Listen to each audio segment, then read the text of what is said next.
les graphiques de position en fonction du temps. Alors, imaginons mon personnage ici qui se trouve à la maison à un temps 0. Donc, ce qu'on va essayer de faire, c'est de s'imaginer, par exemple, que le personnage va se déplacer à cet endroit-là, à une position 2. Donc, disons,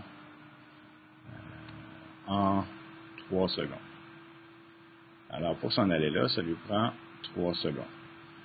Par la suite, mon personnage décide de revenir en arrière et de s'en aller à la position moins 4.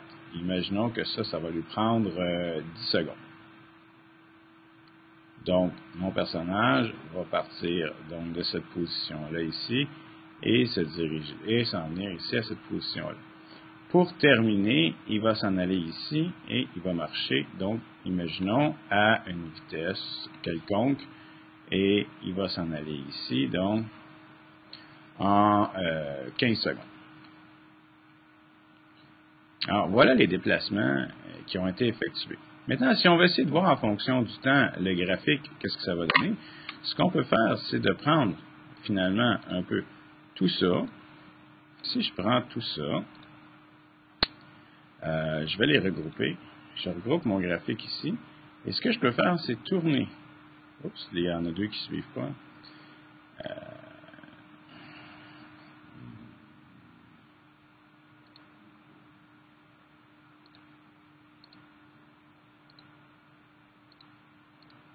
OK, on recommence. On reprend tout ça.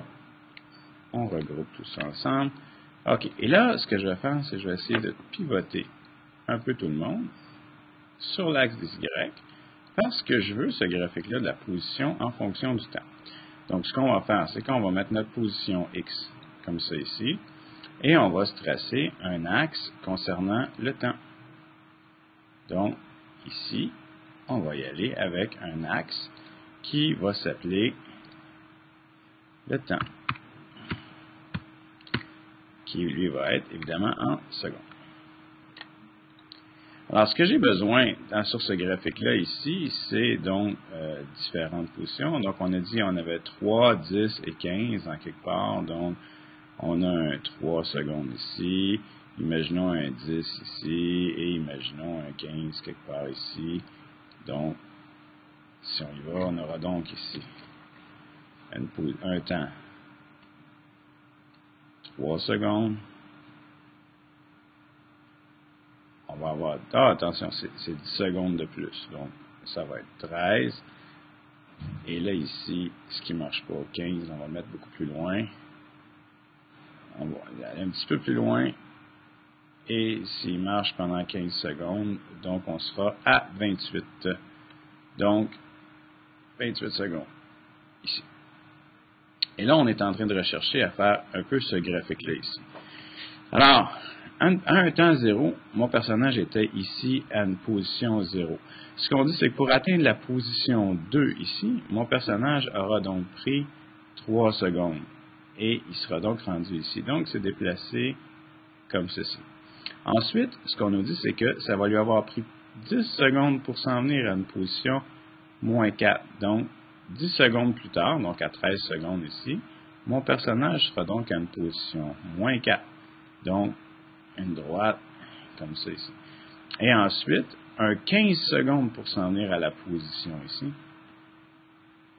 Un 15 secondes pour aller à la position 28, donc 15 secondes de plus que mon 13 qui est là. Et on aura donc ceci. Ce qui me donne donc le graphique de la position en fonction du temps. Donc, remarquez que la position en X, on l'a mis ici sur l'axe des Y parce qu'on veut la position en fonction du temps. Et on y va avec les différentes positions en fonction des secondes utilisées. Maintenant, si on voulait savoir la vitesse à laquelle le personnage s'est déplacé, bien, tout ce qu'on a à faire à ce moment-là, c'est d'aller calculer la pente du graphique. Donc, par exemple, ici, d'une position 0, 0 à une position 3, 2, ben, si on veut savoir la pente ici, ben, delta Y, 2 sur delta X, 3. Donc, la vitesse, 2 tiers. Si ici, par exemple, on veut calculer la pente, on se rend compte qu'on aura une pente négative, donc 13 ici, moins 4. Donc, delta Y, moins 4, moins 2, moins 6, sur 13, moins 3, 10, ou moins 3 sur 5. Ici, de 13,4 à 28,5, ben, delta Y, on peut y aller 5 moins 4, qui me donne 9, 28 moins 13, qui me donne mon 15 secondes. Ou si on simplifie encore, 3 sur 5, positif pour la vitesse, ici, négatif pour la vitesse, ici. Ça va? Donc, c'est comme ça qu'on peut calculer ici les vitesses dans ce graphique-là ici.